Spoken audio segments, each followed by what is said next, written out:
Merhabalar arkadaşlar, YouTube kanalıma hepiniz hoş geldiniz. Bugünkü videomda 2-3 yaş ölçülerinde iğde yapraklı bebek yeleğinin anlatımını yapacağım. Yeleğimi 3,5 numara şiş kullanarak ördüm. Elinizin sıkılığına göre şiş numarasını ayarlayabilirsiniz arkadaşlar. Eliniz çok gevşekse 3 numara, çok sıkıysa 3,75 ya da 4 numara kullanarak örebilirsiniz. 1,5 yumaktan daha fazla da ip kullandım. 2 yumağa yakın arkadaşlar. 2 yumaktan çok az ipim kaldı. İpim 100 gramı 250 metre uzunluğunda anti peeling özelliğe sahip bir ip. Kartopu Baby One. Bu renkte örmek isterseniz de renk kodu K699. Daha önce bu modelin 0-6 ay ölçülerini anlatmıştım. Çok sevildi. Benden 2-3 yaş ölçüleri istendi arkadaşlar. O yüzden bu modelin 2-3 yaş ölçülerini anlattım. Farklı yaşlar da isteniyor arkadaşlar. Farklı yaşların ilmek sayısını versem bile arkadaşlar robası kolaylıkla örülebilir. Fakat beden kısmına gelince modeli ilmeklere göre ayarlamak biraz sıkıntı. Örgü bilenler rahatlıkla örebilirler, fakat örgüde yeni olanlar biraz sıkıntı yaşayabilir arkadaşlar. O yüzden ilmek sayısı vermiyorum. Yakın zamanda 1 yaş ölçülerinde anlatmayı düşünüyorum. Takipte kalırsanız görürsünüz arkadaşlar. 2-3 yaş ölçülerine bu sayılar rahatlıkla olur. Şimdi ben beden genişliğini ve beden uzunluğunu vermek istiyorum.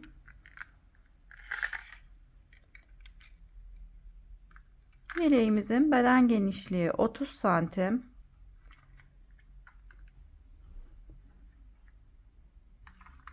Beden uzunluğu ise arka ortadan 36 santim. Modelden kaynaklı açılan bir model arkadaşlar. 2-3 yaş ölçülerine rahatlıkla olur. Modelimizin arkasını da göstereyim. Arkadan görüntüsü de böyle. Gerçekten çok güzel. Ben çok severek ördüm. Bu renkle de çok tatlı oldu.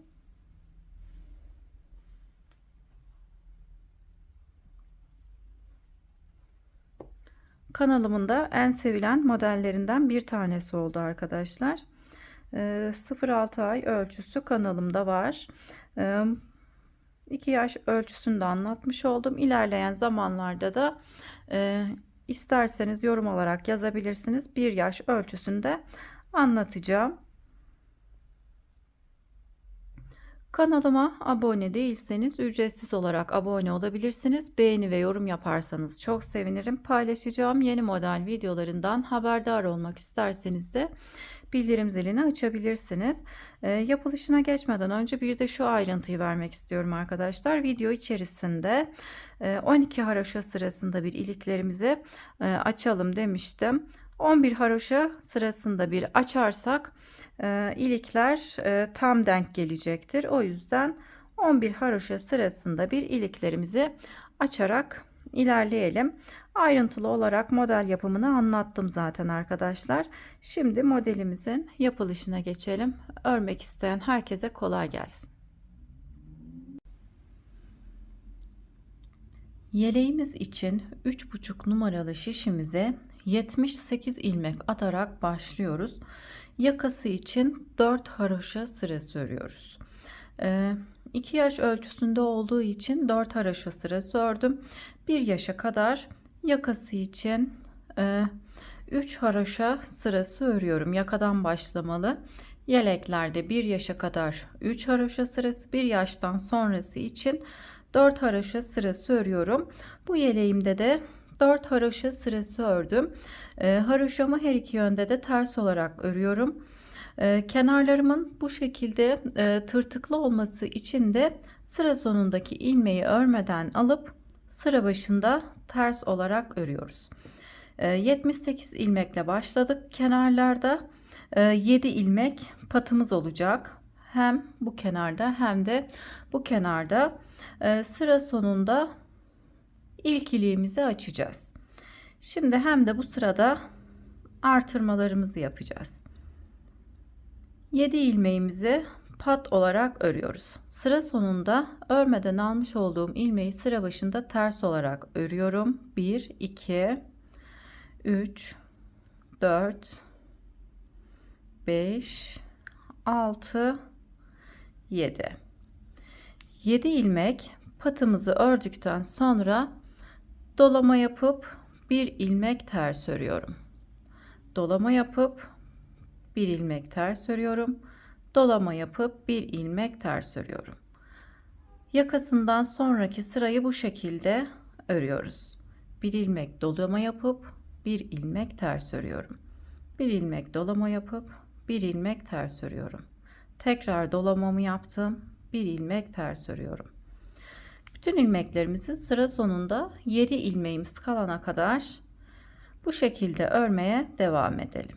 Dolama yapıp ters örelim. Dolama yapıp ters örelim.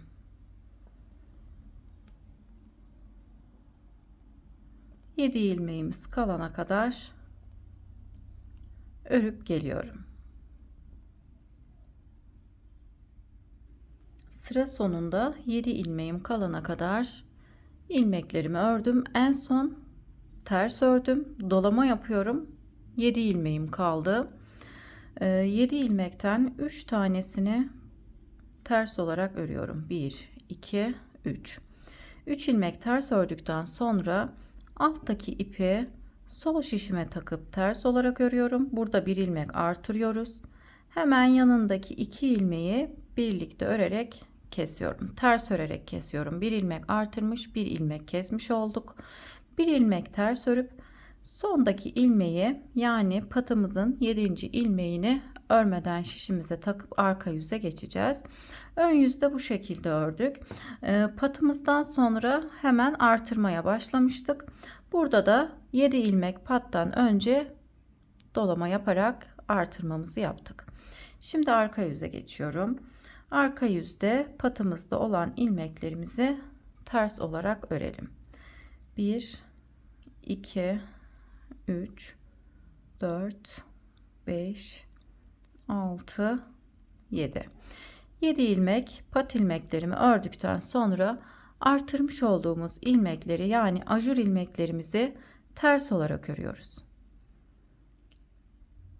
Bir ilmek düz, ajur ilmeklerimizi ters, bir ilmek düz, yani ön yüzde ters olarak örmüş olduğumuz ilmeği arka yüzde düz, ajur ilmeklerimizi ters, artırmış olduğumuz ilmekleri, yani ajur ilmeklerimizi ters olarak örüyoruz. Bir ilmek düz, bir ilmek ters, bir ilmek düz, bir ters, bir düz olarak arka yüzü örerek ilerliyoruz. Ajur ilmeklerimizi ters, ön yüzde ters olarak örmüş olduğumuz ilmeği arka yüzde düz olarak örüyoruz. Ajur ilmeğimi ters, ön yüzde ters olarak örmüş olduğumuz ilmeği arka yüzde düz olarak örüyoruz. Bir ters, bir düz, bir ters, bir düz olarak sıra sonunda 7 ilmeğimiz kalana kadar bu şekilde örerek ilerleyelim. Sıra sonunda 7 ilmeğim kalana kadar ördüm. En son ajur ilmeğimi ters ördüm. Kalan 7 ilmeğimi de ters olarak örüyorum. Yani 7. ilmeğimizi örmeden alıyoruz. Sıra başında ters olarak örüyoruz. Şimdi ön yüze geçtim. Toplamda şişimde 143 ilmeğim oldu. Neredeyse ilmek sayımız arkadaşlar 2 katına kadar çıkıyor. O yüzden misinalı şiş kullanıyorum. 78 ilmekle başladık. Toplamda 143 ilmeğimiz oldu. İlk artırmaları yapınca 143 ilmeğim oldu. Şimdi pat ilmeklerimi ters olarak örüyorum.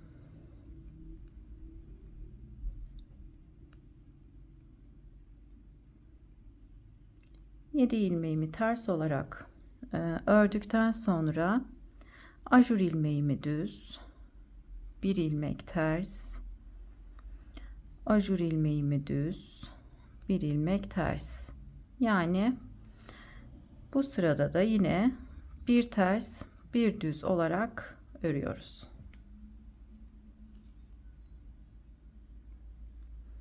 Bir ilmek düz, bir ilmek ters. Ters ilmeğimiz belli oluyor zaten arkadaşlar. Ajur ilmeğimizi de düz olarak örüyoruz. İki ajur ilmeğin arasında ters ilmeği ters, ajur ilmeklerimizi düz olarak örelim. Sıra sonunda 7 ilmeğimiz kalana kadar sıramızı bir ters bir düz örerek tamamlayalım. Sıra sonunda 7 ilmeğim kalana kadar bir ters bir düz olarak ördüm. Şimdi 6 ilmeği ters olarak örüyorum. Sondaki ilmeği örmeden şişime takıp arka yüze geçiyorum. Kenarlarım bu şekilde tırtıklı olarak devam ediyor arkadaşlar. Sizin bildiğiniz farklı bir kenar tekniği varsa onu da uygulayabilirsiniz. Hiç problem olmaz. Şimdi arka yüze geçtim. Arka yüzde yine sıra başındaki ilmeklerimizi ters olarak örelim. 7 ilmeğimi ters olarak örüyorum. Daha sonra ters ilmeğimi ters, düz ilmeği düz.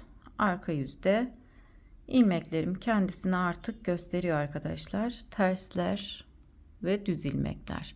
Ajur ilmeklerimizi ters, bir ilmek düz. Ajur ilmeğimi ters, bir ilmek düz. İlmekler kendisini gösterdiği için yani tersleri ters, düzleri düz olarak örelim. Pat ilmeklerimizi de yine haroşa olarak örüp ön yüze geçelim. Arka yüzü tamamlayıp ön yüze geçelim.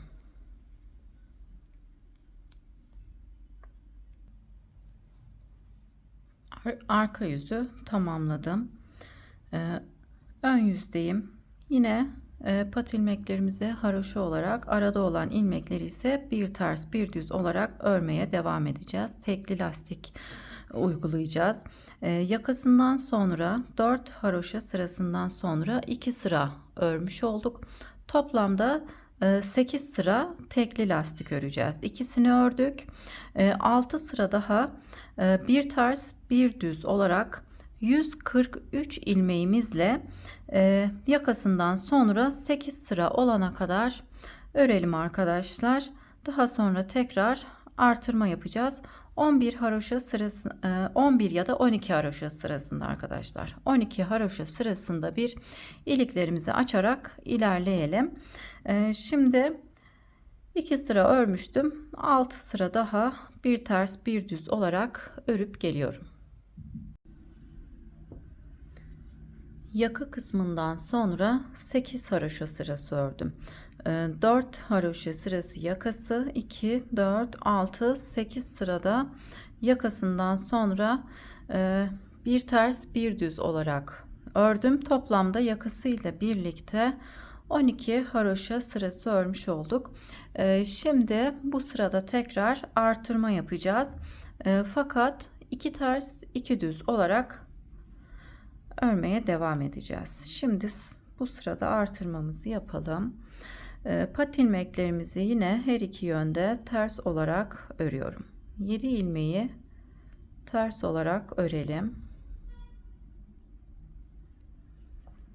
Şimdi ipim önde. Buraya artırma yapacağım. Ajur olarak yine artırmalarımızı yapacağız. Bir ilmek düz örüyorum.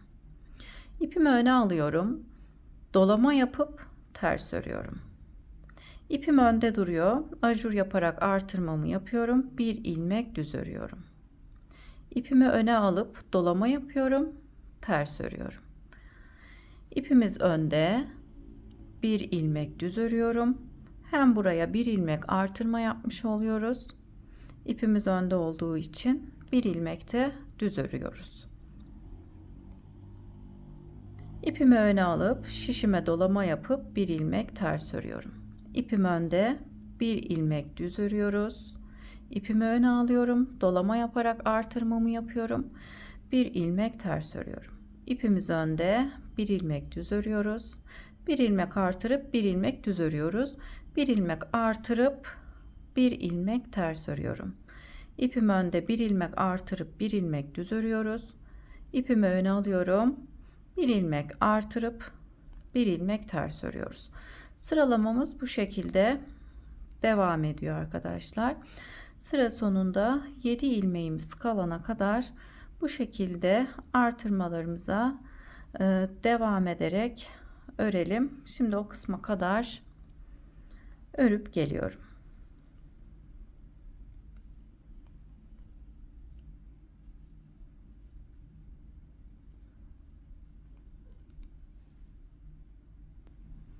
Sıra sonuna kadar geldim. En son bir ilmek artırma yaptım. Bir ilmek düz ördüm. İpimi öne alıp pat ilmeklerimizi ters olarak örüyoruz. 7. ilmeği örmeden şişime takıp arka yüze geçiyorum. Arka yüzde yine pat ilmeklerimizi ters olarak örelim. Sıra sonunda örmediğimiz ilmeğimizi sıra başında ters olarak örüyorum. Diğer ilmekleri de yine ters olarak örüyoruz. 7 ilmek ters ördükten sonra ters gördüğümüz ilmeği ve yanındaki artırmış olduğumuz ilmeği ters olarak örüyoruz. 2 ilmek ters. Daha sonra düz gördüğüm ilmeği düz, yanındaki ilmeği de düz olarak örüyorum. 2 ilmek düz. Ters ilmeği ters, yanındaki ilmeği de ters, 2 ilmek ters. Daha sonra düz gördüğüm ilmeği düz, yanındaki ilmeği de düz olarak örüyorum. Yani 2 ters, 2 düz. 2 ters,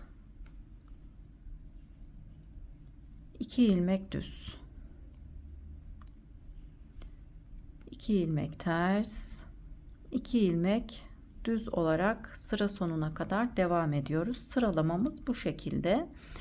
Ön yüzde artırma yaptıktan sonra arka yüzde ters gördüğümüz ilmekle yanındaki ilmeği ters, düz gördüğümüz ilmekle yanındaki ilmeği de düz. Yani 2 ilmek düz, 2 ilmek ters, 2 ilmek düz, 2 ilmek ters olarak sıra sonunda 7 ilmeğimiz kalana kadar bu şekilde devam ederek örelim.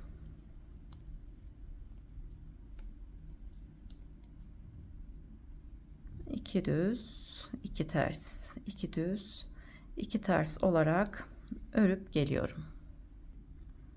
Arka yüzde iki ters, iki düz olarak pat kısmımıza kadar ördüm. En son pat ilmeklerimden önce 2 ilmek ters ördüm.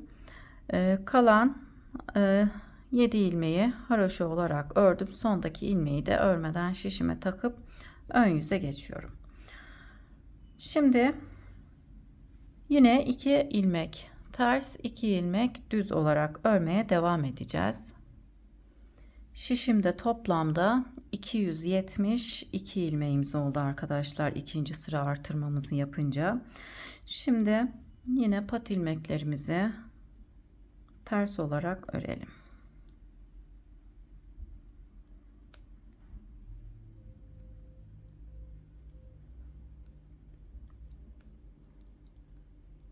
Yedi ilmeği ters olarak ördükten sonra düz ilmeklerim kendisini belli ediyor arkadaşlar. 2 ilmek düz, 2 ilmek ters. Tersler de belli oluyor, düz ilmekler de belli oluyor. 2 ilmek düz, 2 ilmek ters. Arka yüzde düz ördüğümüz ilmekleri ön yüzde ters, ters ördüğümüz ilmekleri de ön yüzde düz olarak örüyoruz. 2 ilmek ters, 2 ilmek düz. 2 ters, 2 düz olarak sıra sonuna kadar devam edelim arkadaşlar. Şu kenarlardan sayalım. 2 4 4 sıra yaka haroşamızı örmüştük. Daha sonra 2 4 6 8 sıra bir ters bir düz olarak ördük. İlk sıra artırmamızla birlikte 8 sıramız olmuştu. Daha sonra 9. sırada tekrar artırma yaptık. 272 ilmeğimiz oldu. Şimdi artırmamı yaptıktan sonra bir sıra haroşa ördüm. Artırmadan sonra da 8 sıra haroşamızın olması gerekiyor arkadaşlar. Birinci sırayı ben bu sırada örüyorum. Artırmamızı yaptıktan sonra da 8 sıra 2 ters 2 düz olarak örmemiz gerekiyor. Daha sonra kol fırfırını örmeye geçeceğiz arkadaşlar. 2 ters 2 düz olarak 8 sıra örüp gelelim. Daha sonra kol fırfırına geçip kol ve beden ayrımlarına geçeceğiz.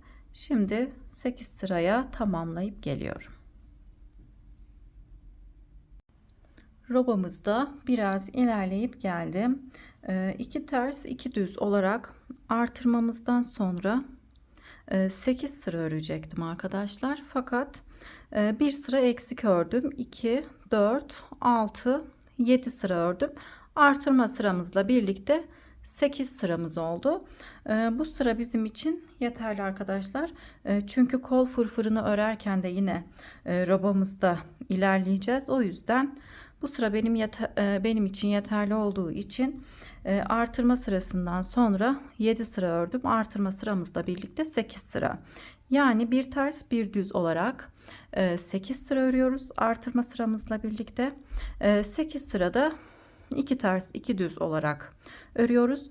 4 sırada yakamız var arkadaşlar. 8 16 20 sıra, toplamda 20 haroşa sırası örmüş olduk. Şimdi şu ayrım kısımlarımızı şu şekilde ayarladım.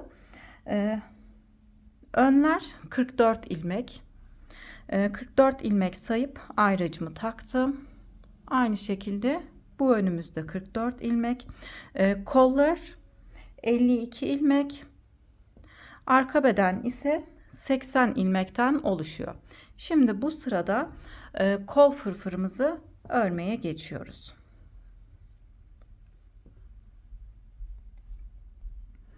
Ayraç kısmına kadar ön bedenimizde olan ilmekleri örmemiz gerektiği gibi örelim arkadaşlar. Pat ilmeklerimi haroşa olarak örüyorum.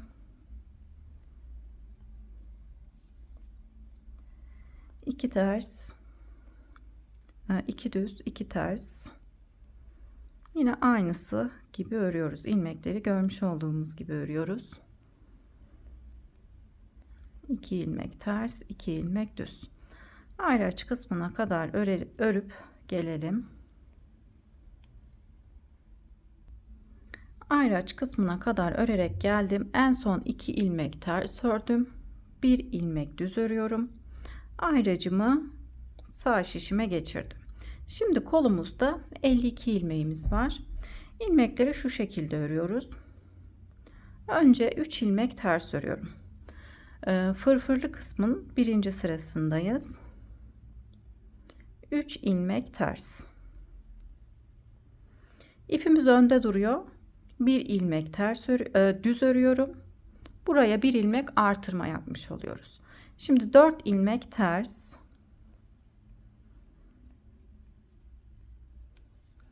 4 ilmek ters ördükten sonra ipim önde duruyor. 1 ilmek düz örüyoruz. Artırma yapmış oluyoruz. Tekrar 4 ilmek ters örüyorum. İpim önde duruyor. 1 ilmek düz örüyorum. İpim önde durduğu için buraya 1 ilmek ajur yaparak artırmamızı yapmış oluyoruz.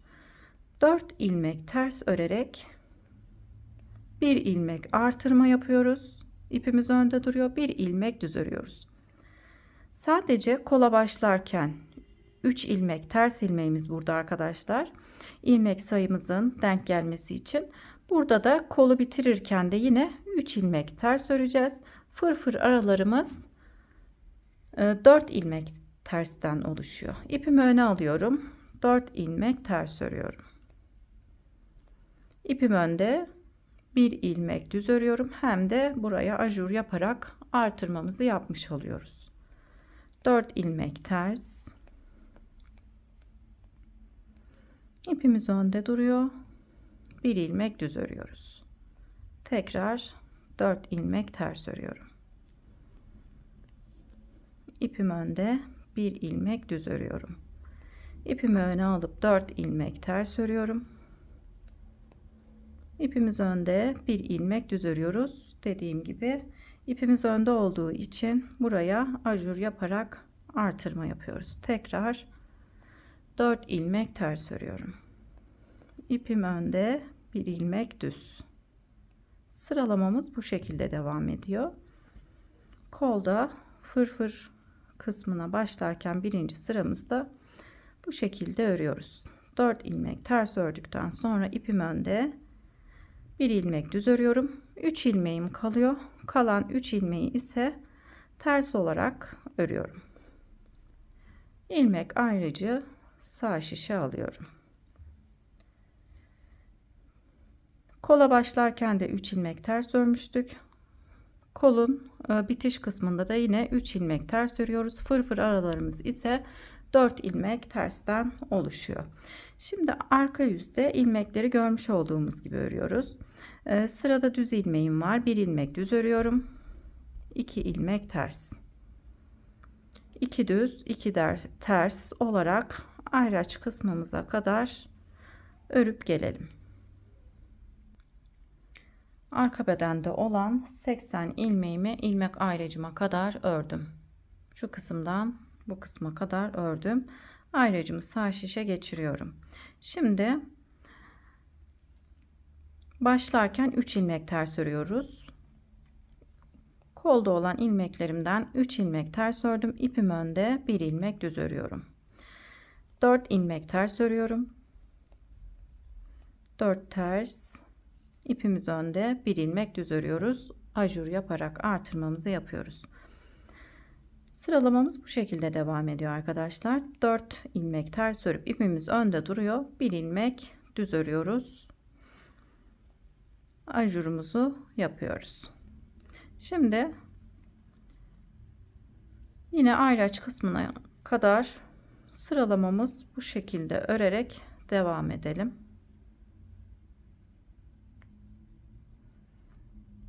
Kolda olan ilmeklerimi örerek geldim arkadaşlar. En son 3 ilmek ters ördüm. Kola başlarken de 3 ilmek ters örmüştük. Diğer kolda olduğu gibi örüyoruz. Ayracımı sağ şişime geçiriyorum. Sırada 1 ilmek düz ilmeğim var. Düz ilmeğimi ördüm. 2 ilmek ters örüyorum.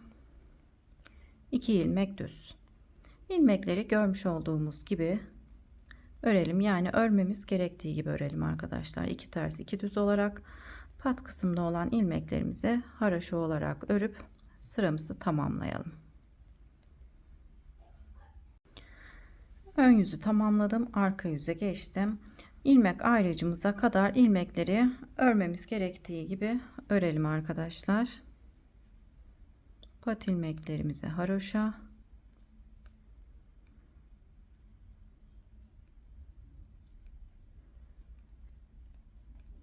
diğer ilmekleri 2 ters 2 düz olarak ayracımıza kadar örüp geliyorum.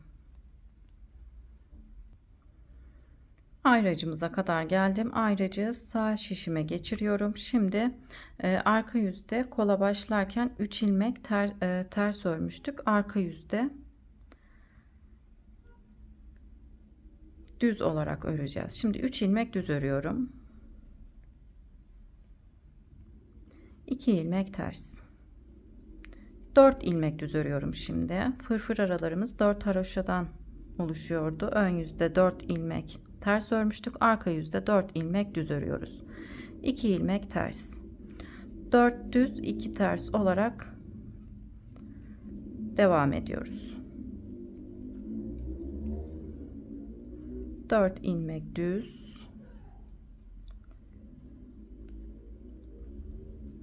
2 ters. 4 düz 2 ters olarak ayraç kısmına kadar devam edelim. 4 düz 2 ters olarak ördüm. En son 2 ilmek ters ördüm.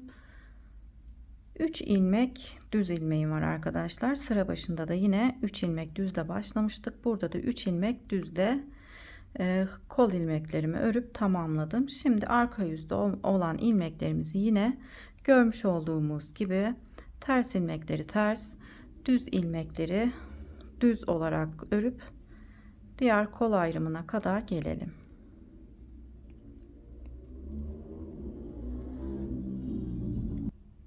Kol ayrımına kadar geldim.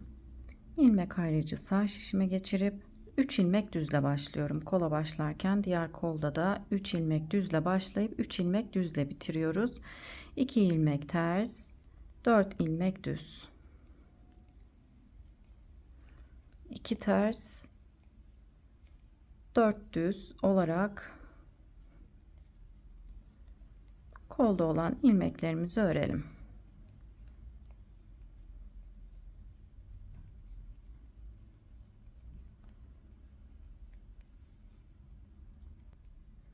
Kolda olan ilmeklerimi örerek ilerledim. En son 2 ilmek ters ördüm. 3 ilmek düz örerek kolda olan ilmekleri örerek tamamlıyorum.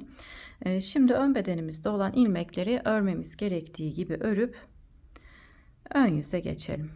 Kolda ikinci artırma sırasına geçelim. Fırfırlı kolda ikinci artırma sırasına geçeceğiz. Şimdi ben ön bedende olan ilmekleri örüp geliyorum. Arka yüzü tamamladım. Ön yüze geçtim. Şimdi ön yüzde ön bedende olan ilmeklerimizi ayraç kısmına kadar örmem gerektiği gibi örüp geliyorum. Kol ilmeklerime kadar ön bedende olan ilmeklerimi ördüm. Şimdi yine 3 ilmek ters örüyorum. Kola başlarken ipim yine önde. Bu defa ikinci sırada olduğum için 2 ilmek düz örüyorum. İkinci artırma sırasındayız. 4 ilmek ters. İpim önde. 2 ilmek düz. 4 ilmek ters. İpimiz önde. 2 ilmek düz. Bu şekilde ikinci ajur sırasını örüyoruz. İpimiz önde olduğu için ajur yaparak yine artırmalarımızı yapıyoruz. Kol ilmeklerimizi bu şekilde örerek tamamlayalım. Kolda olan ilmeklerimi ördüm. Kolda en son 3 ilmek ters ördüm. Arka bedende olan ilmekleri örmem gerektiği gibi örerek diğer kola kadar örüp geliyorum.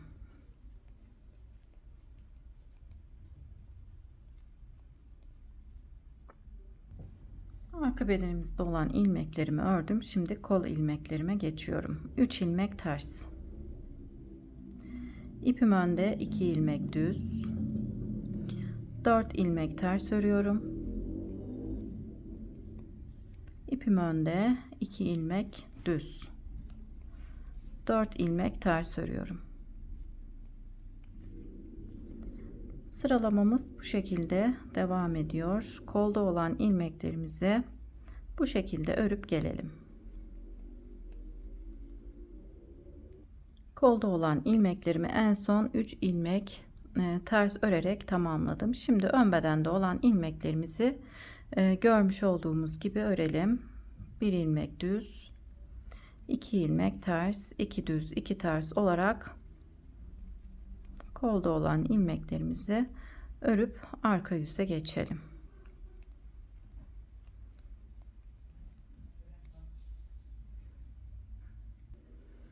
Arka yüze geçtim. Ön bedende olan ilmekleri ayraç kısmına kadar örerek geldim. Şimdi 3 ilmek düz örüyorum arka yüzde. Ön yüzde ters ördüğümüz ilmekleri arka yüzde düz, düzleri ters olarak örüyoruz. Şimdi 3 ilmek ters. Ajur ilmeğimi de ters örüyorum. 4 ilmek düz. 3 ters olarak devam ediyoruz. 4 ilmek düz. Bu sabit arkadaşlar, değişmiyor, fakat ajur yaparak artırma yaptığımız için buradaki ilmek sayısı artıyor fırfır görünümünü verebilmek için. 3 ilmek ters, 4 ilmek düz olarak örüyoruz. Yani ilmekler aslında kendisini belli ediyor. Düz ilmekleri düz, ters ilmekleri ters olarak örüyoruz. Şimdi arka bedende olan ilmekleri yönlerine göre örelim. Kol ilmeklerimizi tamamladıktan sonra arkada olan ilmekleri de yönlerine göre örelim. Daha sonra kol ilmeklerimize geçelim. Arka yüzdeyiz. Yine 4 ilmek düz, 3 ters, 4 düz, 3 ters olarak kol ilmeklerimizi örüp tamamlayalım. Bu kolu örmüş olduğumuz gibi. Daha sonra ön bedendeki ilmekleri örüp ön yüze geçelim. Ön yüzde 3. artırma sırasına geçeceğiz. Arka yüzü tamamladım. Ön yüze geçtim. Ön yüzde de ön bedende olan ilmekleri örmem gerektiği gibi 2 ters 2 düz olarak ördüm. Şimdi kol ilmeklerime geldim. Kol ilmeklerimde 3. artırma sırasındayım. 3 ilmek ters örüyorum.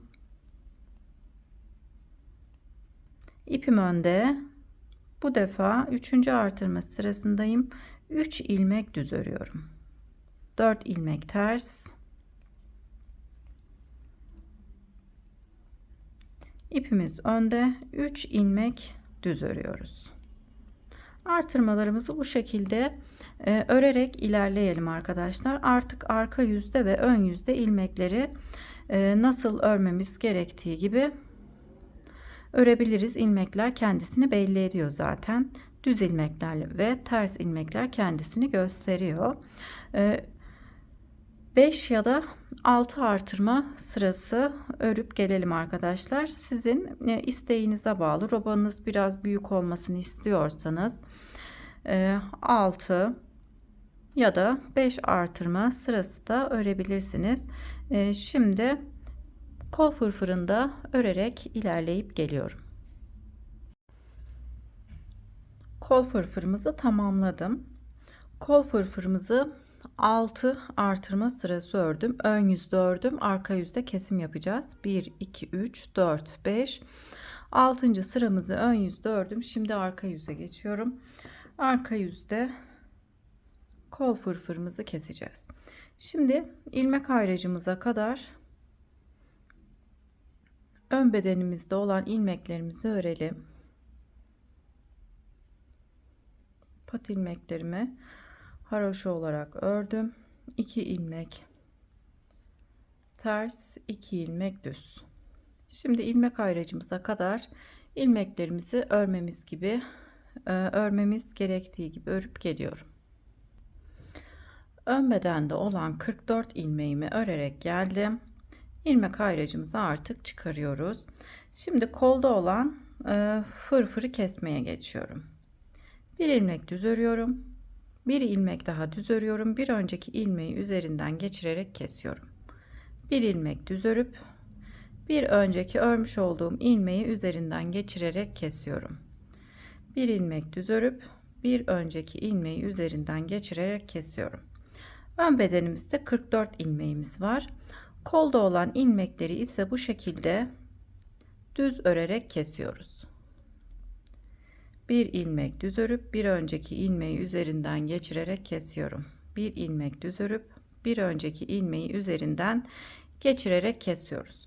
Kolda olan ilmeklerimizi ayraç kısmımıza kadar kesip gelelim. Kolda olan ilmeklerimi kestim. İlmek ayracımdan önce bir ilmeğim kaldı. Bu ilmeği de kesmem gerekiyor. Bir ilmek düz örüp yine bir önceki ilmeğin üzerinden geçirerek kesiyorum. Şimdi arka bedenimize geldim. Arka bedenimizde olan ilmekleri düzleri düz, tersleri ters olarak ilmek ayracına kadar örüp geliyorum. Arka bedende olan 80 ilmeği örerek ayraç kısmına kadar geldim. Ayracımı çıkarıyorum. Şimdi kolda olan ilmeklerimi yine hem örüp hem keseceğim. Bir ilmek örüyorum. Bir ilmek daha düz olarak ördükten sonra bir önceki ilmeği üzerinden geçirerek kesiyorum. Bir ilmek düz örüp bir önceki ilmeği üzerinden geçirerek kesiyorum. Bütün ilmeklerimizi bu şekilde düz örerek keselim arkadaşlar. Bu kolu da ayraç kısmına kadar kesip geliyorum.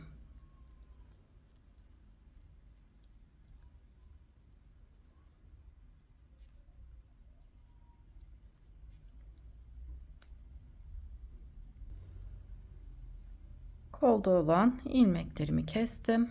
Ayraçtan önce yine bir ilmeğim kaldı. Bu ilmeği de keseceğim. İlmek ayracımı çıkarıyorum. Bir ilmek düz örüp bir önceki ilmeği de kesiyorum. Ön bedenimizde 44 ilmeğimiz kaldı. 44 ilmeği 2 ters 2 düz olarak örüp sıramızı tamamlayalım. Daha sonra artırmalarımızı yapacağız arkadaşlar. Şimdi arka yüzü tamamlayıp gelelim.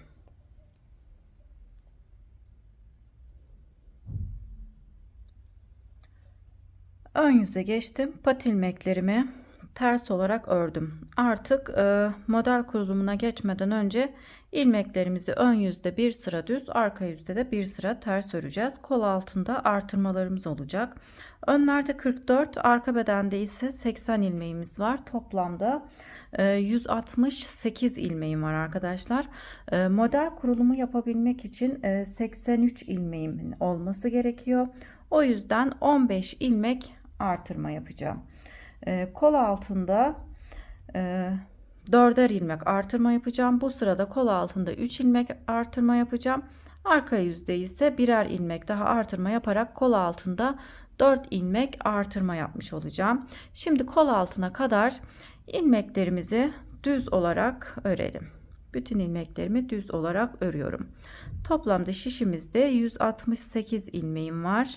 15 ilmek artırma yapınca şişimizde 183 ilmeğimiz oluyor. Model kurulumunun tam denk gelmesi için de 183 ilmeğimizin olması gerekiyor arkadaşlar. Şimdi kol altına kadar düz olarak örelim.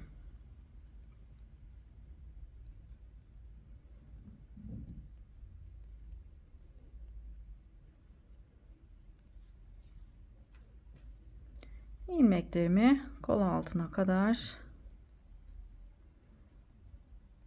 düz olarak ördükten sonra 3 ilmek artırma yapacağım. İlmeklerimi düz olarak ördüm. Örgümü çeviriyorum, arka yüze geçiyorum. Şimdi kol altında 3 ilmek artırma yapıyorum. İlmeklerimi örerek artırma yapacağım arkadaşlar. Şu şekilde düz örerek bir ilmek düz ördüm. İlmeği şişime taktım.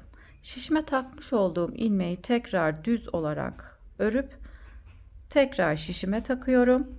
2 aynı ilmeği tekrar düz olarak örüp şişime takıyorum. 3 ilmek kol altında artırma yapıp ön yüze döndüm arkadaşlar. İlmeğimizi çok sıkmadan artırmalarımızı yapalım. Şimdi arka bedende olan ilmeklerimizi diğer kol altına kadar düz olarak örüp geliyorum. Diğer kol altına kadar arka bedende olan ilmeklerimi düz olarak örerek geldim. Şimdi yine arka yüze geçip kol altında 3 ilmek artırma yapacağım. Yine örerek artırmalarımızı yapalım. Bir ilmek düz örüyorum. Şu şekilde çevirip şişime takıyorum. Aynı ilmeği tekrar düz olarak ördüm. Şişime taktım. 2 bir ilmek daha artırma yapıyorum. 3 ilmek kol altında artırmamızı yaptım. Tekrar dönüp ön bedende olan ilmeklerimizi düz olarak örelim. Arka yüzde tekrar artırma yapacağız arkadaşlar. 3 ilmek bu kol altında, 3 ilmek de bu kol altında, toplamda 6 ilmek artırmış olduk. 15 ilmek artırmamız gerekiyordu. Arka yüzde de 9 ilmek artırma yaparak toplamda 15 ilmek artırma yapmış olacağız. Şimdi ön bedenimizi sıra sonuna kadar örerek tamamlayalım. Pat ilmeklerimizi haroşa olarak örelim. Haroşa ilmeklerimize kadar düz olarak örüyorum.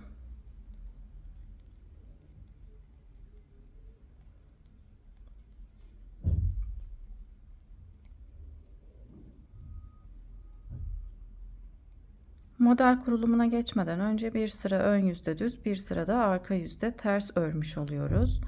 Ön yüzde şimdi birinci sıramızı düz olarak ördüm. Arka yüzde de bir sıra ters öreceğim. Şimdi pat ilmeklerimizi haroşa olarak örüp sıramı tamamlıyorum. Sondaki ilmeği örmeden şişime taktım. Şimdi arka yüze geçtim. Arka yüzde ön bedenimizde 2 ilmek artıracağım arkadaşlar.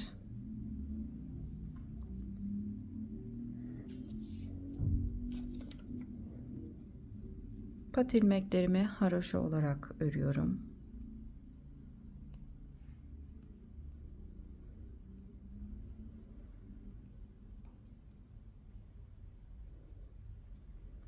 Diğer ilmeklerimi ters olarak örmeye devam ediyorum.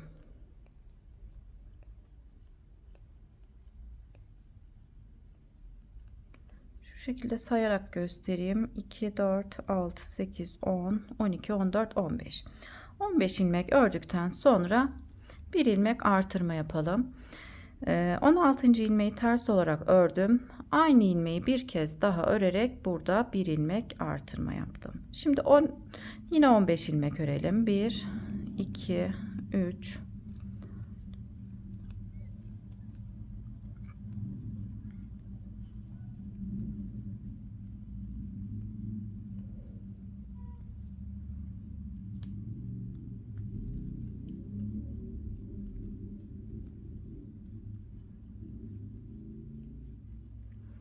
15 ilmek ördüm. Yine aynı şekilde 16. ilmeğimi örüp bir kez daha arkadan ilmeğin içerisine girerek ters olarak örüyorum. İkinci artırmamı yaptım. Ön bedenimizde ikinci artırmamızı yapmış olduk. Şimdi kol altında ön yüzde 3 ilmek artırmıştık. Bir ilmek de arka yüzde artıracağız. Kol altına kadar ilmeklerimi ters örerek geliyorum. İlmeklerimi ters örerek kol altına geldim. Burada ipim uzadı arkadaşlar. Hem bu ilmeği kaybedeceğiz hem de bir ilmek artırma yapmış olacağız. Kol altında herhangi bir potluk oluşmasın diye bir ilmek artırma yapacağım. Şu şekilde bu ipe arkadan giriyorum. Şişimi aldıktan sonra bu ilmeği de ters olarak örüyorum. Burada bir ilmek artırma yapmış oldum. 2, 3, 4. Kol altında 4 ilmek artırma yapmış olduk. Şimdi yine ilmeklerimi ters olarak örmeye devam ediyorum. Kol altında ön yüzde 3, bir ilmek de arka yüzde ipimizi kaybetmek için artırma yapıyoruz. 4 ilmek kol altında artırma yapmış oluyorum. Şimdi 10-15 ilmek ördükten sonra arka bedende de artırma yapacağız. Arka bedende 3 ilmek artırma yapacağım arkadaşlar, 15 ilmek arayla. Yine sayarak devam edelim. 2, 4, 6, 8, 10, 12, 14, 15, 16. 16. ilmeğimi ördüm. 16. ilmeği tekrar örüyorum. Tekrar ördüğüm için bir ilmek buraya artırma yapmış oluyorum. Şimdi 20 ilmek örelim.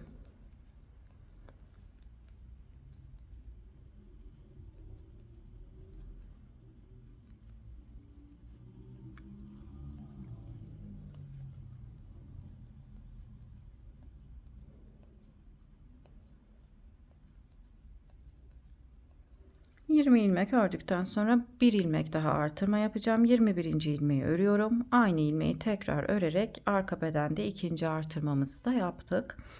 Tekrar 20 ilmek örelim.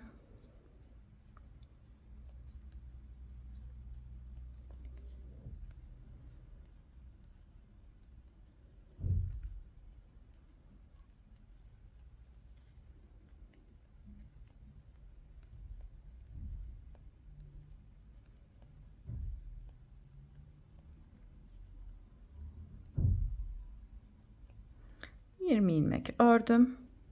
Bir ilmek daha artırma yapacağım. Arka bedende toplamda 3 ilmek artırma yapmış oluyoruz. Şişimizde toplam 183 ilmeğimizin olması gerekiyor arkadaşlar. Şimdi bir ilmek daha arka bedende artırma yapıyorum. Aynı ilmeği tekrar ters örüyorum. Artırmamızı yaptım.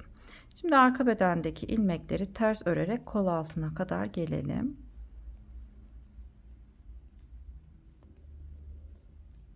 Kol altında bir ilmek artırma yapacağız.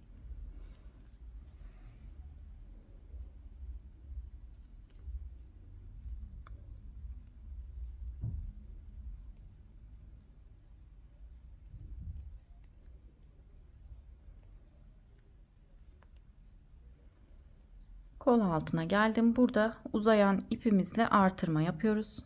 Arkadan ipime giriyorum. İlmeği ters olarak örüyorum. Bir ilmek artırmış oluyorum. Ön yüzde artırmış olduğum 3 ilmeği de ters olarak örüyorum. Kol altında 4 ilmek artırma yapmış oluyoruz. Şimdi ön bedene geldim. Ön bedende 2 ilmek artırma yapınca şişimizde toplamda 183 ilmeğimiz oluyor arkadaşlar. 183 ilmekle model kurulumuna geçeceğiz. Şimdi hemen burada bir ilmek daha artırma yapıyorum. Aynı ilmeği tekrar örüyorum. 10-15 ilmek daha örelim.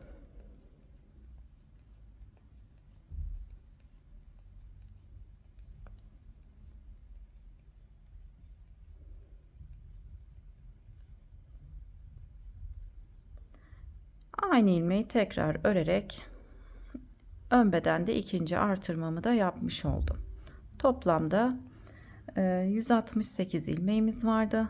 15 ilmek artırma yaparak 183 ilmeğimiz oldu. Şimdi haroşa ilmeklerimi haroşa olarak örüp sondaki ilmeği örmeden alıp ön yüze geçiyorum. Bir sıra ön yüzde düz, bir sırada arka yüzde ters örmüş olduk. Artık herhangi bir artırma ya da eksiltme yapmadan bu sırada model kurulumu yapacağız. Şimdi modelimizin birinci sırasını örmeye geçebiliriz. Şimdi pat ilmeklerimizi haroşa olarak örelim.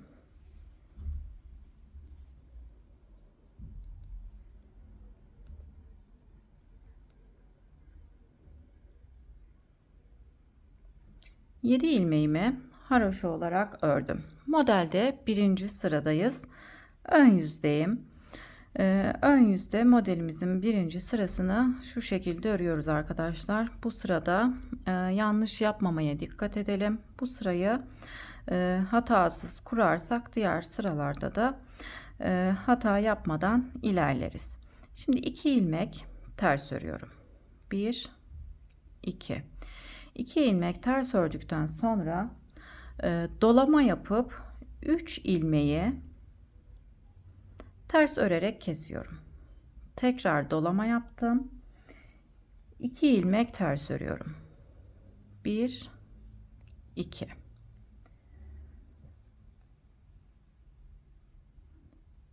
2 tersten sonra 4 ilmek düz örüyorum.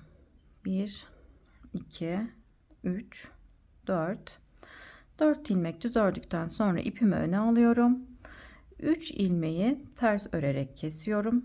Tekrar 4 ilmek düz örüyorum. 1 2 3 4 sıralama bu şekilde devam edecek arkadaşlar. Pat ilmeklerimi ördükten sonra 2 ilmek ters dolama yaptım. 3 ilmek kestim. Tekrar dolama yaptım. 2 ilmek ters ördüm. 4 ilmek düz. 3 ilmeği ters örerek kestik. Tekrar 4 ilmek düz ördük. Şimdi başa geçiyoruz. Aynı şekilde öreceğiz. 2 ilmek ters. Dolama yapıyorum. 3 ilmeği birlikte örerek kesiyorum. Ters örerek kesiyorum. Tekrar dolama yapıp 2 ilmek ters örüyorum. 4 ilmek düz örüyorum. İpimi öne alıp 3 ilmeği ters örerek kesiyorum. Tekrar 4 ilmek düz örüyorum. İkinci modeli de kurmuş olduk. Şimdi aynı şekilde tekrar başa dönüyoruz arkadaşlar. 2 ilmek ters, dolama yapıyoruz. 3 ilmeği birlikte ters örerek kesiyoruz. Tekrar dolama yapıp 2 ilmek ters örüyorum. 4 ilmek düz. 1 2 3 4.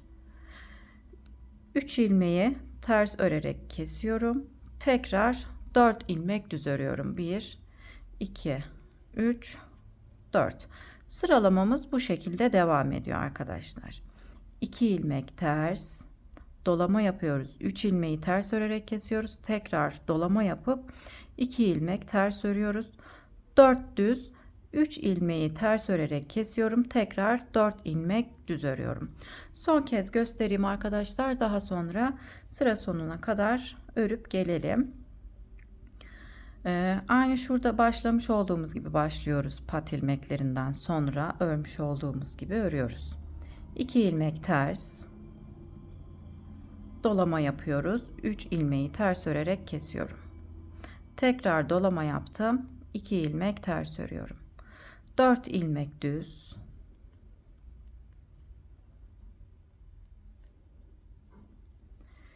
3 ilmeği ters örerek kesip tekrar 4 ilmek düz örüyorum. Sıralamamız bu şekilde arkadaşlar. Modelimizin birinci sırasını bu şekilde tekrarlayarak sıra sonuna kadar örüp gelelim. Sıra sonunda 14 ilmeğim kalana kadar tekrarlayarak ördüm arkadaşlar. Şimdi 2 ilmek ters, dolama yapıyorum. 3 ilmeği ters örerek kesiyorum. Dolama yapıp 2 ilmek ters örüyorum. Sıra başında da aynı şekilde başlamıştık. Sıra sonunda da aynı şekilde bitiriyoruz. Pat ilmeklerimi haroşa olarak örüp sıramı tamamlayıp arka yüze geçiyorum. Sondaki ilmeğimi örmeden şişime takıp arka yüze geçiyoruz. Arka yüze geçtim. Pat ilmeklerimizi haroşa olarak örelim.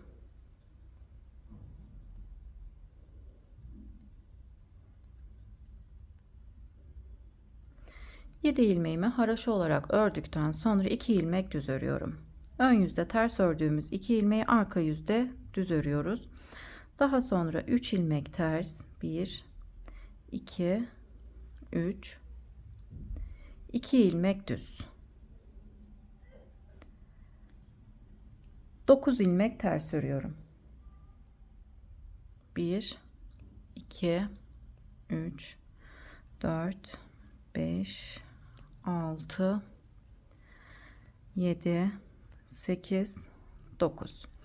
Arka yüzde sıralamamız da bu şekilde arkadaşlar. 2 düz, 3 ters, 2 düz, 3 ters, 1 2 3, tekrar 2 düz, 9 ters, 1 2 3 4 5 6 7 8 9. Arka yüzde sıralamamız bu şekilde devam edecek. Bir kez daha örelim. Daha sonra sıra sonuna kadar örüp arka yüzde tamamlayalım. 2 düz, 3 ters, artırmalarımızı da ters olarak örüyoruz. Tekrar 2 düz, 9 ters. 1 2 3 4 5 6 7 8 ve 9. Sıralamamız arka yüzde bu şekilde arkadaşlar. Tekrarlıyorum. 2 düz, 3 ters, 2 düz, 9 ters. Bu şekilde arka yüzü tamamlayıp ön yüze geçelim. Ön yüze modelin 3. sırasını örmeye geçiyoruz arkadaşlar. Pat ilmeklerimi ördüm. 7 haroşa ördükten sonra 2 ilmek ters örüyorum.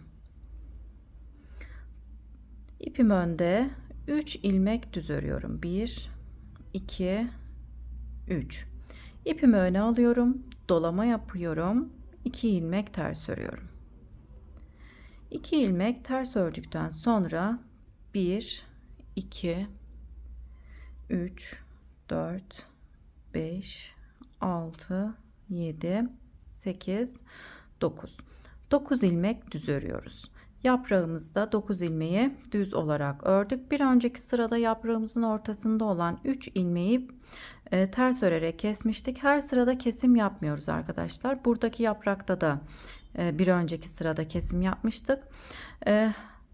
Her ön yüzde yapmıyoruz. Bir sıra ön yüzde kesmeden örüp sonraki ön yüze geçince tekrar kesim yapacağız.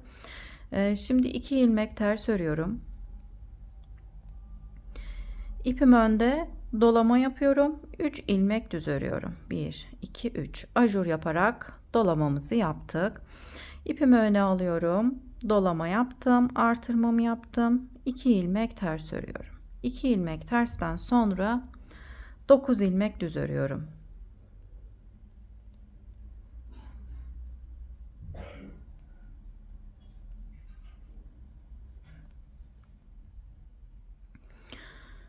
Dokuz ilmek düz ördüm. Tekrar 2 ilmek ters örüyorum. Sıralamamız bu şekilde devam ediyor. 2 ters, ipimiz önde, ajur yaparak artırmamızı yani dolamamızı yapıyoruz. 3 ilmek düz örüyoruz. İpimi öne alıp tekrar dolama yapıp 2 ilmek ters ördüm. 2 ilmek ters ördükten sonra 9 ilmek düz örüyoruz. Sıralama bu şekilde devam ediyor arkadaşlar.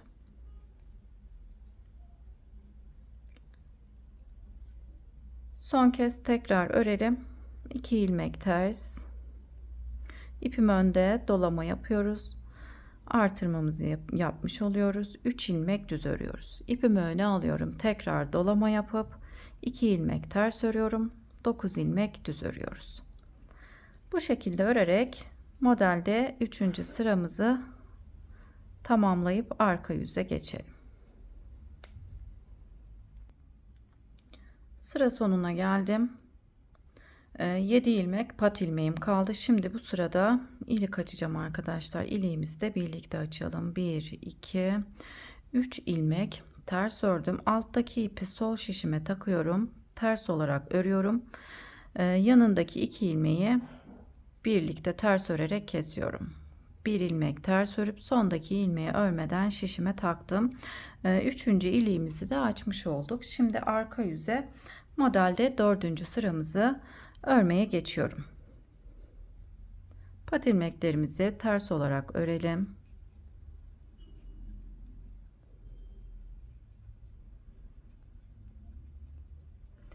Yedi ilmek ters olarak ördükten sonra 2 ilmek düz, 5 ilmek ters, 1 2 3 4 5, tekrar 2 ilmek düz örüyorum. 9 ilmek ters örüyoruz. Yaprak modelimizde olan ilmekleri ters olarak örüyorum. 9 ilmek ters ördüm. Şimdi tekrarlayalım arkadaşlar. Daha sonra sıra sonuna kadar örüp gelelim. Sıralamamız şu şekilde arka yüzde 4. sıradayız. 2 düz, 5 ters, 2 düz, 9 ters. Şimdi 2 düz, 5 ters,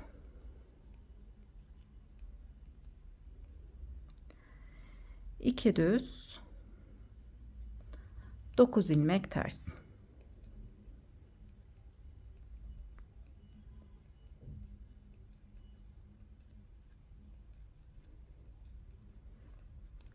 Sıra sonuna kadar sıralamamız bu şekilde olarak örüp gelelim.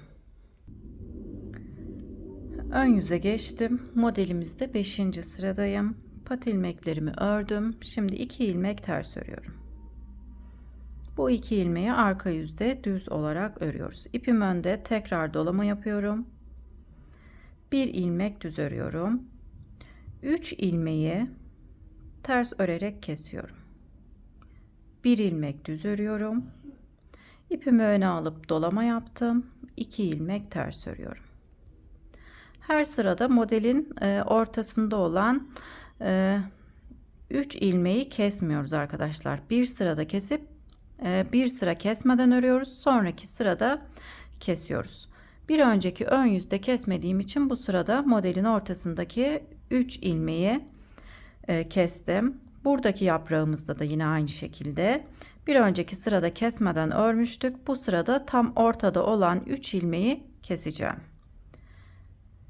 İpimi arkaya aldım. 1 2 3 3 ilmek düz ördüm. Modelin tam ortasında olan 3 ilmeği ters örerek kesiyorum. 1 2 3 3 ilmek düz örüyorum. Şimdi modele tekrar burada başlamış olduğumuz gibi tekrar başlıyoruz. 2 ilmek ters örüyoruz. İpim önde, dolama yaparak 1 ilmek düz ördüm. Buraya yine ajur yaparak artırmamızı yaptık. İpimi öne alıyorum. Modelin ortasında olan 3 ilmeği ters örerek kesiyorum. 1 ilmek düz örüyorum. İpimi öne alıp dolama yaptım. 2 ilmek ters örüyorum. 3 ilmek düz örüyorum. Yaprağımızın tam ortasında olan 3 ilmeği ters örerek kestim. 3 ilmek düz örüyorum. 5. sıramızın sıralaması da bu şekilde arkadaşlar. Dediğim gibi her ön yüzde modellerin ortasındaki 3 ilmeği kesmiyoruz. Bir sıra örüyoruz ön yüzde, sonraki sırada kesiyoruz. Tekrar birlikte bir kez daha örüp sıramızı tamamlayalım. 2 ilmek ters ördüm. İpim önde, 1 ilmek düz ördüm. Modelin ortasında olan 3 ilmeği ters örerek kestim. 1 ilmek düz örüyoruz. İpimi öne alıp dolama yaptım. 2 ilmek ters örüyorum. 1 2 3 ilmek ters ördükten düz ördükten sonra 3 ilmeği ters örerek kesip 3 ilmek tekrar düz örüyorum. 5. sıramızın sıralamasını bu şekilde örerek devam edip arka yüze geçelim. Ön yüzü tamamlayıp arka yüze geçtim. Arka yüzümüzde de ilmekler artık kendisini göstermeye başladı. Arka yüzde 6. sıradayım. Sıralamam şu şekilde devam edecek. 2 düz, 5 ters, 2 düz, 7 ters olarak devam edecek. Birkaç model birlikte örüp arka yüzümüzü de tamamlayalım.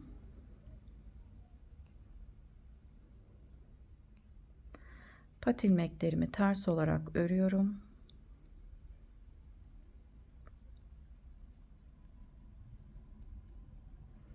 Pat ilmeklerimi ördükten sonra 2 ilmek düz, 1 2 3 4 5 5 ilmek ters, 2 ilmek düz, 7 ilmek ters örüyoruz. Arka yüzümüzün 6. sıramızda arka yüzde sıralamamız bu şekilde arkadaşlar. Arka yüzü de tamamlayıp gelelim. Ters ilmekler ve düz ilmekler de kendisini belli ediyor. Şimdi 6. sıramızı arka yüzü tamamlayıp ön yüze geçelim.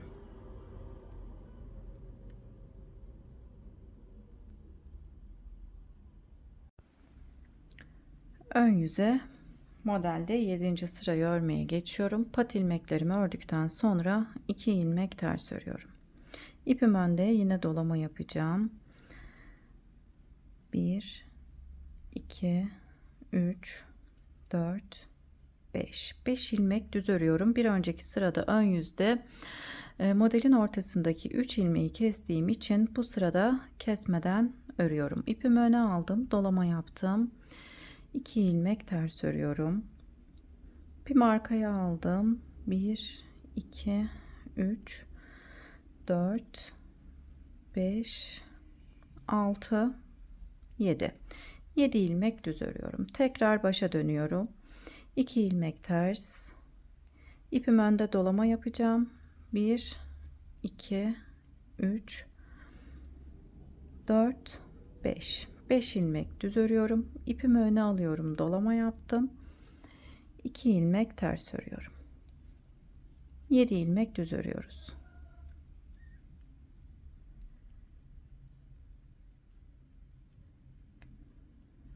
Yedinci sıramızı ön yüzde bu şekilde örerek devam ediyoruz arkadaşlar. 7. sıramızın sıralaması bu şekilde. Tekrar örelim. 2 ilmek ters, ipimiz önde,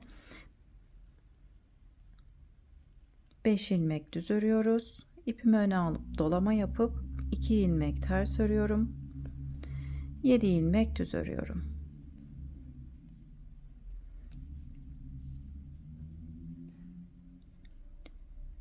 Sıralamamıza dikkat ederek arkadaşlar 7. sıramızı tamamlayıp arka yüzde 8. sıramızı örmeye geçelim. Ön yüzü tamamlayıp arka yüze geçtim. Arka yüzde ilmeklerimiz kendisini belli ediyor arkadaşlar. Pat ilmeklerimi ters olarak ördüm. 2 ilmek düz örüyorum. 1 2 3 4 5 6 7 ilmek ters, tekrar 2 ilmek düz örüyorum. 1 2 3 4 5 6 7 ilmek ters örüyorum.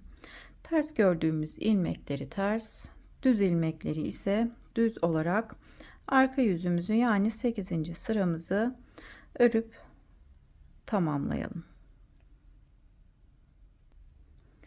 Ön yüze 9. sıramızı örmeye geçtim. Modelimiz de kendisini göstermeye başladı arkadaşlar. Gerçekten çok güzel, çok da sevilen bir model oldu. Şimdi pat ilmeklerimizi ters olarak örelim.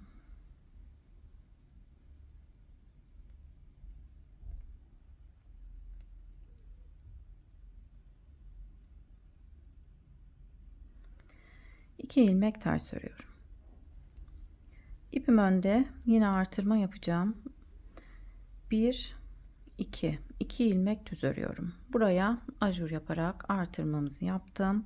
Modelin tam ortasındaki 3 ilmeği ters örerek kesiyorum. Bir önceki sırada kesmeden örmüştüm. O yüzden bu sırada modelin tam ortasında olan 3 ilmeğimizi ters örerek kestim. 2 ilmek düz örüyorum. İpimi öne aldım.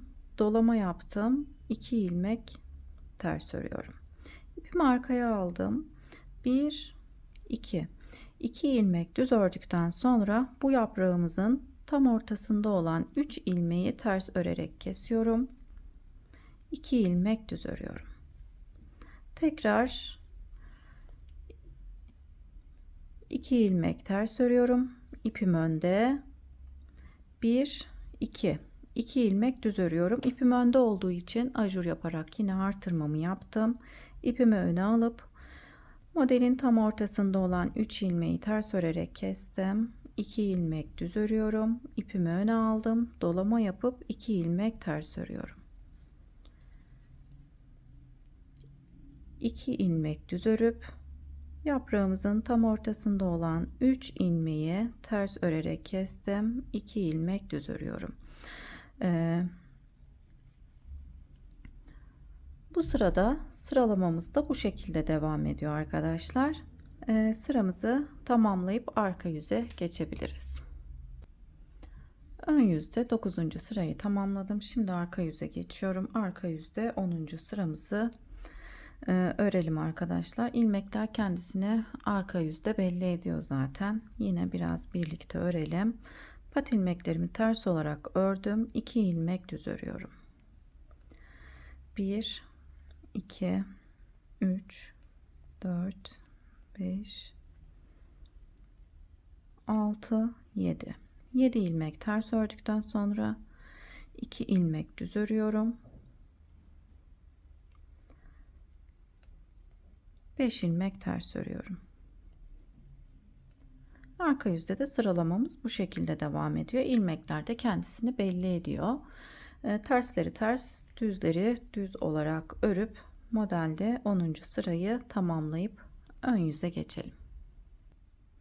Arka yüzü tamamlayıp ön yüze geçtim. Ön yüzde 11. sıradayız. Pat ilmeklerimi ters olarak ördüm. 2 ilmek ters örüyorum.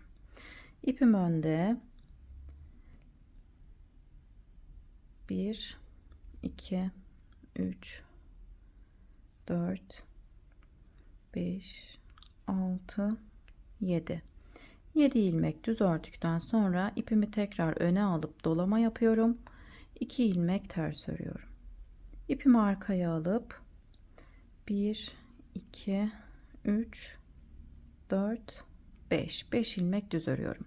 Bir önceki sırada modellerin ortasında kesim yaptığımız için bu sırada kesim yapmadan örüyoruz. Sıralamamız şu şekilde, tekrarlayalım arkadaşlar. 2 ilmek ters dolama yaparak artırmamızı yapıyoruz. 2 4 6 7 ilmek düz örüyorum. Tekrar dolama yapıp 2 ilmek ters örüyorum. 5 ilmek düz örüyorum. 11. sıramızı da bu şekilde örerek tamamlayalım. Arka yüze geçelim. Ön yüzü tamamladım. Arka yüze geçtim. Arka yüzde 12. sıradayız. Pat ilmeklerimi ters olarak ördüm. 2 ilmek düz örüyorum. Artırmalarımızı ve görmüş olduğumuz ters ilmekleri de ters olarak örüyoruz.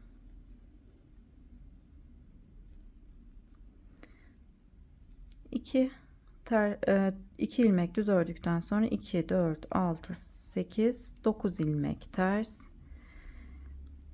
2 ilmek düz, 5 ilmek ters örüyoruz. Arka yüzün sıralaması da bu şekilde arkadaşlar. Arka yüzü tersleri ters, düzleri düz örerek tamamlayıp gelelim. İlmeklerimiz de kendisini belli ediyor arkadaşlar. Herhangi bir sıkıntı yaşamazsınız.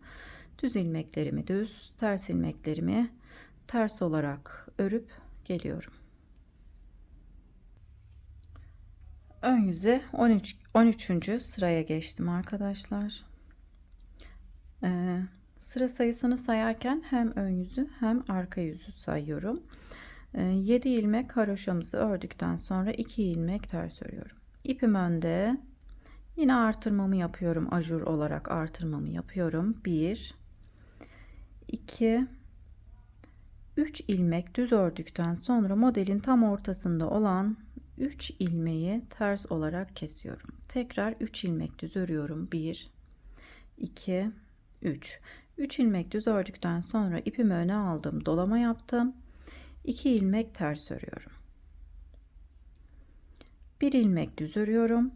İpimi öne alıyorum. Bu yaprağımızda da tam ortada olan 3 ilmeği ters örerek kesiyorum. 1 ilmek düz örüyorum. Bir önceki sırada kesim yapmadığımız için bu sırada kesim yaptık. Bir ön yüzde kesim yapıyoruz. Diğer ön yüzde kesim yapmadan devam ediyoruz. Şimdi bir kez daha modeli tekrarlayalım. 2 ilmek ters örüyorum. İpim önde. 1 2 3 ilmek düz örüyorum. İpimi öne alıyorum. Tam ortada olan 3 ilmeği ters örerek kesip 3 ilmek düz örüyoruz. 1 2 3 ipimi öne aldım, dolamamı yaptım. 2 ilmek ters örüyorum. 1 ilmek düz örüp 3 ilmeği ters örerek kestim. 1 ilmek düz örüyorum. Bu sırada da sıralamamız bu şekilde devam ediyor. Buradaki yaprak küçülürken diğer yaprak kenarlardan artırma yaparak büyüyor arkadaşlar.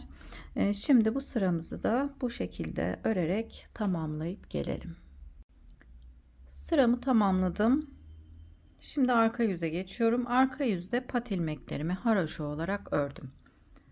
Arka yüzde ilmekler kendisini belli ediyor. Ters ilmeklerimizi ters, düzleri düz olarak örelim.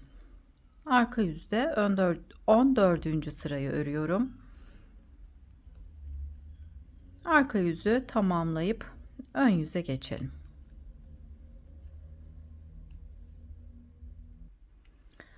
Arka yüzü tamamladım. Ön yüze geçtim. Pat ilmeklerimi haroşa olarak ördüm. Haroşalardan sonra 2 ilmek ters örüyorum. 1 2 ipim yine önde. 1 2 3 4 5, 6, 7, 8, 9. 9 ilmek düz örüyorum. İpimi yine öne alıyorum. Dolama yapıp 2 ilmek ters örüyorum. 3 ilmek düz örüyoruz. 1, 2, 3. Bu sıramızın sıralaması da bu şekilde devam ediyor. Bir kez daha örelim. 2 ilmek ters örüyorum. İpimiz önde. 9 ilmek düz örüyoruz. 1, 2, 3, 4, 5, 6, 7, 8, 9. 9 ilmek düz ördükten sonra ipimi öne alıp dolama yapıyorum. 2 ilmek ters örüyorum. Küçülen yaprağımızdaki 3 ilmeği düz olarak örüyoruz. Bu sıramız bu şekilde devam ediyor arkadaşlar. Ajurlardan ikişer ikişer sayarsak 2, 4, 6, 8, 10, 12, 14, 15. sırayı örüyoruz. Şimdi ön yüzü tamamlayıp arka yüze geçelim. Ön yüzü tamamladım. Şimdi arka yüze geçiyorum. Arka yüzde yine ilmeklerimizi görmüş olduğumuz gibi örelim. Ters ilmekleri ters, düzleri düz olarak örüp tamamlayıp ön yüze geçelim. Arka yüzü tamamlayıp ön yüze geçtim.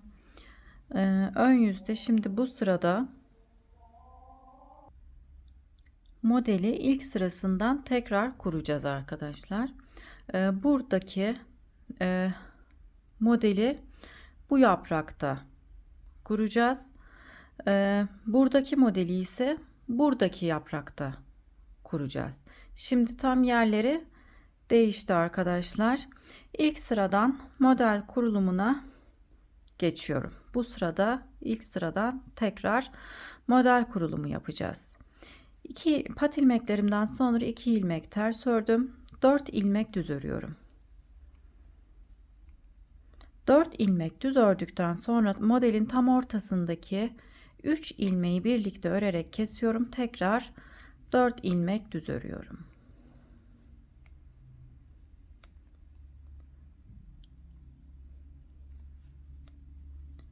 İpimi öne alıyorum. 2 ilmek ters örüyorum.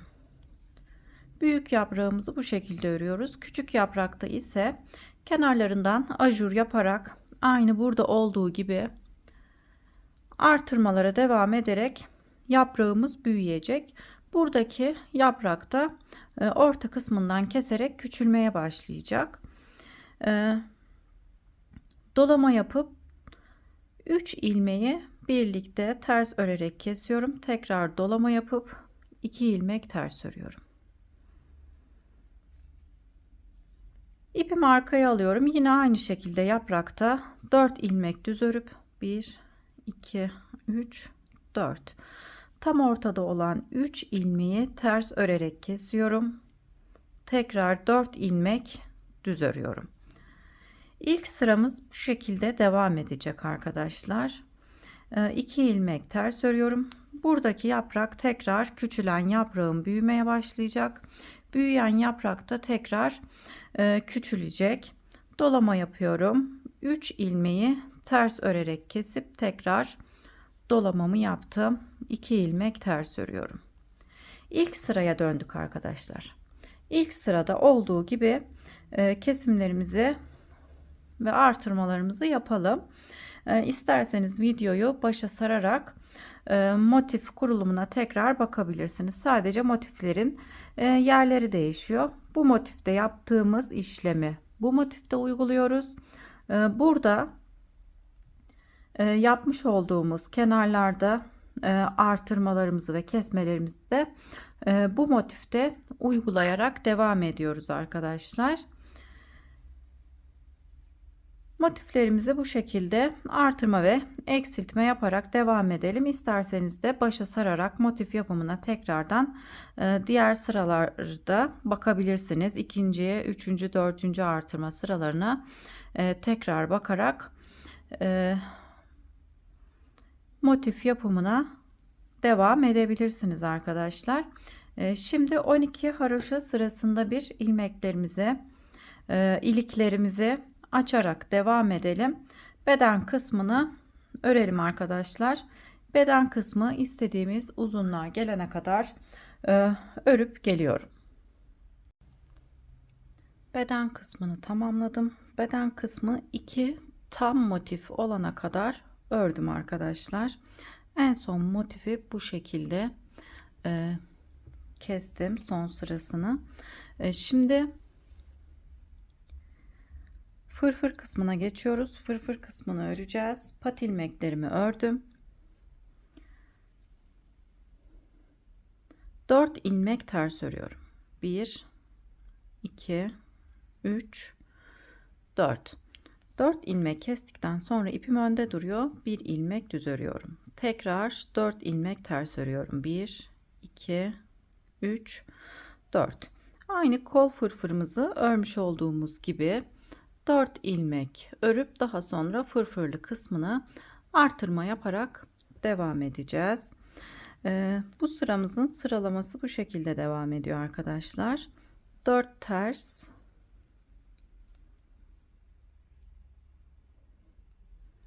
ipimiz önde duracak, 1 ilmek düz örüyoruz. Buraya artırmamızı yapmış oluyoruz. Şimdi sıra sonuna kadar sıralamayı bu şekilde örerek sıra sonuna kadar gelelim. Sıra sonuna kadar örerek geldim. En son 1 ilmek artırma yaptım. 1 ilmek düz ördüm. Şimdi 4 ilmek ters örmem gerekiyor. Fakat benim 2, 4, 6, 7 ilmek patım. 2 ilmeğim kaldı. 1 ilmek de artırma yapalım. 3 ters ilmekle bu kısmı bitirelim. Normalde 4 olması gerekiyordu. Fakat ilmek sayımıza göre 2 ilmek kaldı. 1 ilmek ters ördüm. Tekrar aynı ilmeği tekrar örüyorum. 1 ilmek daha ters ördüm. 3 ilmek ters örmüş oldum. Normalde 4 ilmek ters örmemiz gerekiyordu arkadaşlar. Ama ilmek sayımız yetmediği için 3 ilmek ters ördüm. Önemli değil arkadaşlar. 1 ilmek. Şimdi 7 ilmek patımı örüp tamamladım. Burada 2, 4, 6, 8, 10, 11 sıramız oldu. Sonraki sırada ilik açacağız. Her 11 sırada bir iliklerimizi açarsak tam denk geliyor. Normalde 12 sırada bir ilikleri açıyordum. Fakat 11 sıra açarsak sıra sayımız tam denk gelir. Şimdi arka yüzde 7 ilmek ördükten sonra 7 ilmek patımızı ördükten sonra 3 ilmek düz örüyorum. 2 ilmek ters, 3 ilmek düz, 4 ilmek düz, pardon arkadaşlar, 2 ters, 4 düz olarak arka yüzü örerek tamamlayalım. Kolumuzdaki fırfırı örmüş olduğumuz gibi örelim arkadaşlar. 6 artırma sırası örmemiz gerekiyor. 1 2 3 4 5 6. Kolda olduğu gibi 6. sırayı ön yüzde örelim. Arka yüzde kol ilmeklerimizi kesmiş olduğumuz gibi kesip beden fırfırımızı da tamamlayalım arkadaşlar.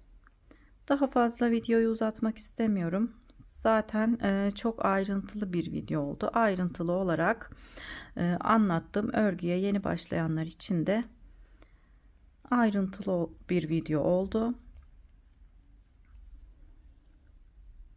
Şimdi fırfır kısmını da tamamlayıp gelelim.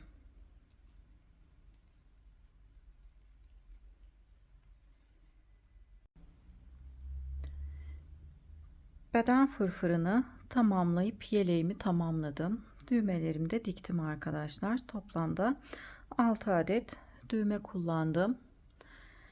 Çok şık bir bebek yeleği oldu. Gerçekten çok güzel. Arkadan görüntüsünü de göstereyim. Bu renge de çok yakıştı. Ben çok sevdim. Beni buraya kadar izlediyseniz çok teşekkür ederim. Kanalıma abone değilseniz ücretsiz olarak abone olabilirsiniz. Beğeni ve yorum yaparsanız çok sevinirim. Paylaşacağım yeni model videolarından anında haberdar olmak isterseniz de bildirim zilini açabilirsiniz. Sonraki videolarımda görüşmek üzere. Şimdilik hoşça kalın.